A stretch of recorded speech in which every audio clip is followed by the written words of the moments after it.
Hello YouTubers, my name is Michael and thank you so much for tuning into my channel, the #1 destination for innovators, marketers, and entrepreneurs. In 2 previous videos, I explained how to differentiate the various types of innovations and why innovation is so rarely practiced. So why is innovation so important? Can't we just continue with the status quo? I recommend you listen to Kramer, who summed it up nicely in one Seinfeld episode. Serenity now, insanity later. The first trend to impact us all is AI or machine learning. On the horizon lie the invasion of the robots. Then there is digital disruption. You have already witnessed the retail apocalypse caused by e-commerce. And let's not forget climate change. These headlines say it all. On top of that, our world is changing at warp speed. Why is that? Because as I told you in my time compression Ubertrend video, the acceleration of life is speeding everything up. That means that to stay ahead, it has become imperative to innovate. And everyone agrees that fostering innovation requires an environment that encourages inventive thinking, popularly referred to as a culture of innovation. And what exactly is an innovation culture? The values and vision of an organization affect its ability to manage innovation, as does an organization's approach to collaboration, communication, and risk.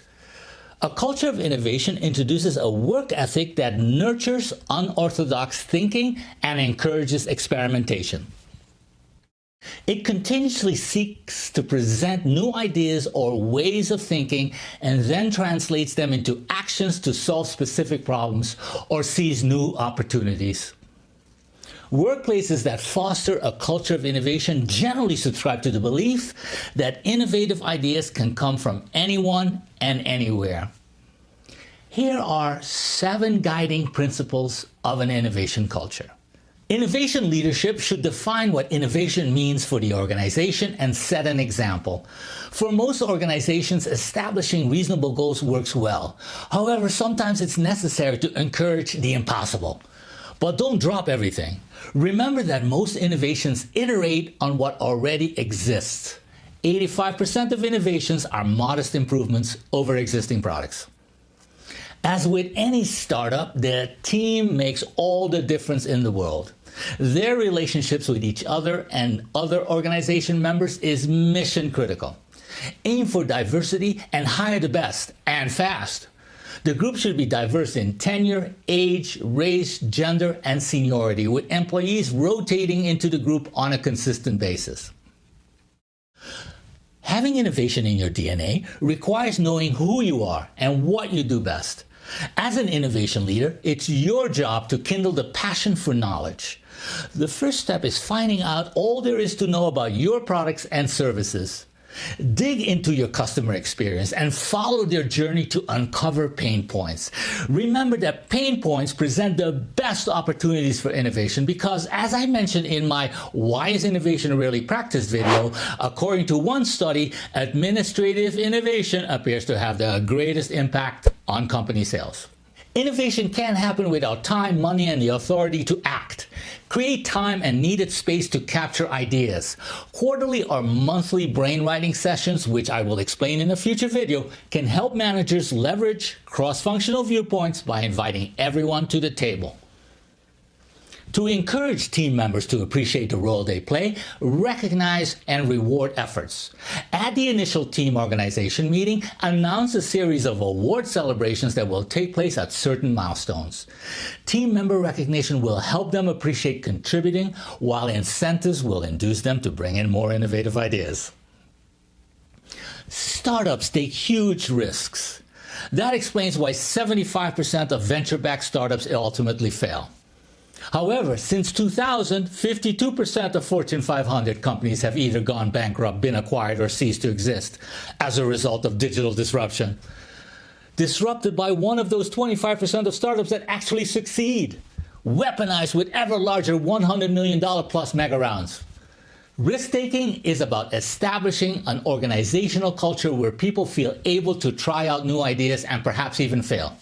A company that still is running on Office 2003 probably isn't maximizing productivity. One perfect example is a speaking engagement I had at one of Mexico's top luxury real estate firms. The firm's principal warned me not to include content in my presentation that mentioned digital tools for fear of unleashing a storm of, "Why don't we have that?" questions from the sales team. You must challenge the status quo to get employees to think outside the box. Share email tips with links to the latest state-of-the-art tools that will make them more efficient and better organized.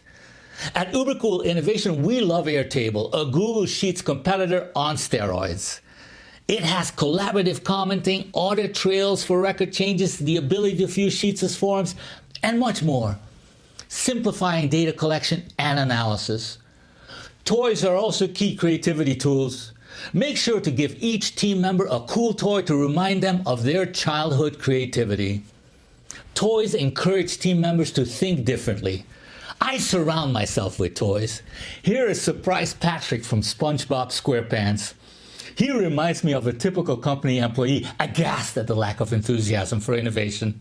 And here's the classic Taco Bell dog. How cool is that? For traveling inspiration, I bring along the ultra-portable Woodstock. Cute, huh? If these guidelines seem overwhelming, they are meant to be. Innovation is hard work. To paraphrase that popular saying, if innovating was easy, everyone would be doing it. I hope you found this quick overview helpful. If you would like to learn more, check out my book, Uber Trends: How Trends and Innovation Are Transforming Our Future on Amazon.com. Please subscribe to my channel and click the bell to be notified of each new video. I hope you have a great day, a great week, and a great year. See you soon, innovation leaders.